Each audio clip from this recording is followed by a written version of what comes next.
Hello students, आज मैं अगला चैप्टर हिंदी का ऑब्जेक्टिव लेकर आया हूँ और इस चैप्टर का नाम है रोज।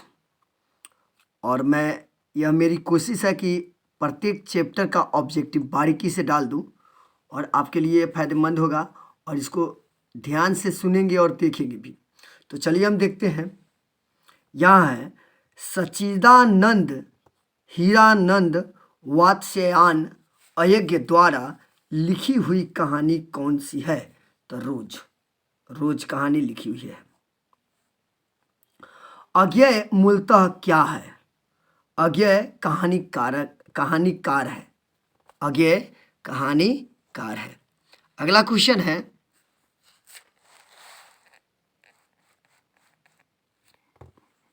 अज्ञेय जी ने इंटर कहाँ से किया था? तो मद्रास क्रिश्चियन कॉलेज से। मद्रास क्रिश्चियन कॉलेज से ऑप्शन नंबर ए में है, मद्रास क्रिश्चियन कॉलेज। अज्ञेय जी पहली कहानी प्रकाशित हुई थी? तो 1924 ईस्वी में। 1924 ईस्वी में। महेश्वर की पत्नी का नाम क्या है? तो महेश्वर की पत्नी का नाम मालती है। मालती, ऑप्शन नंबर ए मालती है। अज्ञेय जी की कौन सी कहानी गैंग्रीन शीर्षक नाम से प्रसिद्ध है? अज्ञेय जी की कौन सी कहानी गैंग्रीन शीर्षक नाम से प्रसिद्ध है? तो रोज। अगला है, लेखक कितने वर्षों के बाद मालती से मिलने आया था? 4 वर्ष के बाद। लेखक कितने वर्ष के बाद मालती से मिलने आया था? 4 वर्ष के बाद। अगला क्वेश्चन है, मालती के पति किस बीमारी का ऑपरेशन करके आए थे? तो यहाँ है गैंग्रीन का। मालती के पति का नाम क्या था? महेश्वर। मालती के पति का नाम था महेश्वर। भारतीय ज्ञानपीठ द्वारा अज्ञेय जी को कौन सा पुरस्कार मिला था? तो भारतीय ज्ञानपीठ पुरस्कार। आगे देखते हैं, अज्ञेय जी ने घर में किस हस्तलिखित पत्रिका का संपादन किया? तो यहाँ है आनंद बंधु का। अज्ञेय जी की पहली कहानी किस पत्रिका में प्रकाशित हुई? तो पत्रिका सेवा में।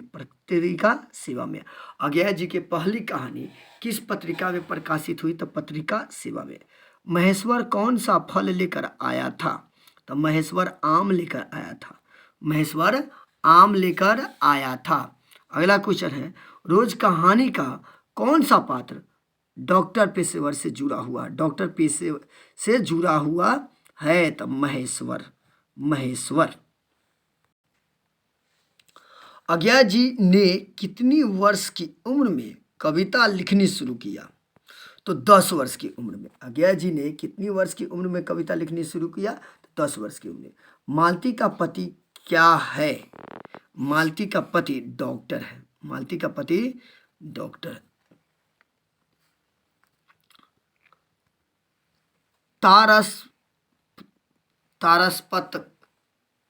तारसपतक का संपादक कौन है?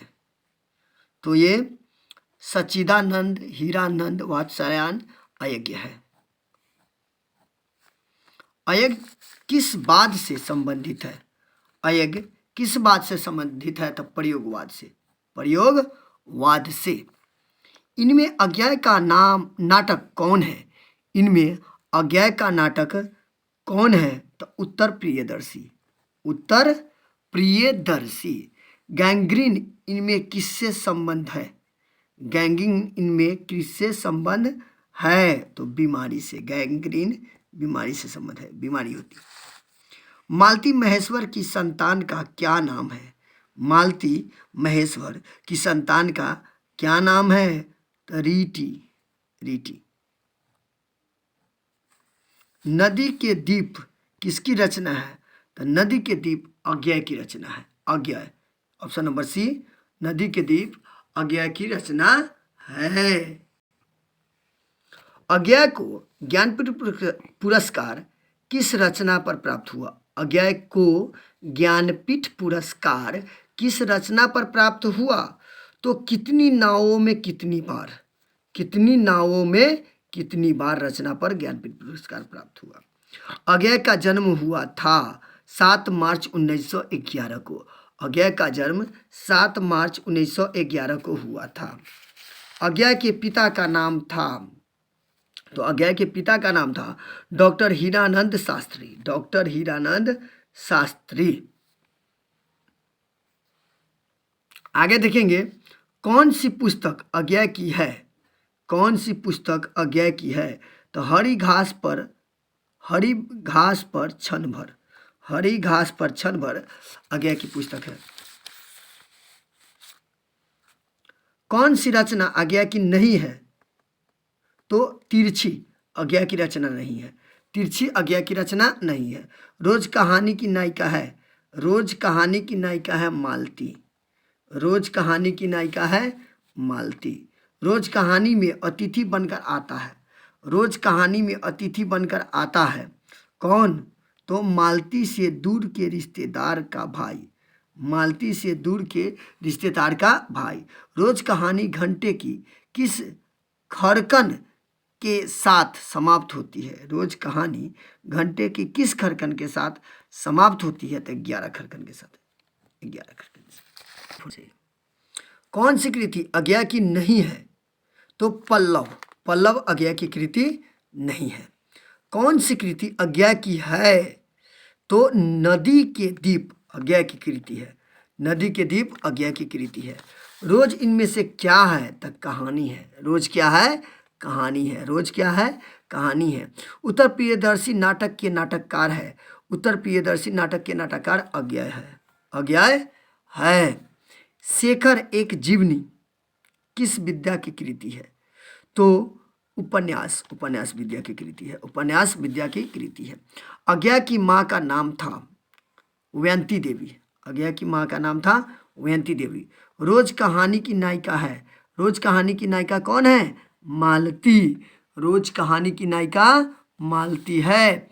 अगला क्वेश्चन है रोज शीर्षक कहानी के लेखक कौन है? तो अज्ञेय। रोज शीर्षक कहानी के लेखक कौन है? अज्ञेय। तो बच्चों मैं समझता हूँ कि जैसे बारीकी से मैं पढ़ाते जा रहा हूँ और उतना ही बारीकी और वैसे ही बारीकी से अगर आप इसे देखते हैं, इस वीडियो को देख रहे हैं और देखेंगे तो शायद आपका हिंदी का ऑब्जेक्टिव में थोड़ा सा भी प्रॉब्लम नहीं होगी और सारा ऑब्जेक्टिव 1 बाय 1 आपका क्लियर हो जाएगा। तो चलिए फिर अगले वीडियो में मिलेंगे, तब तक धन्यवाद।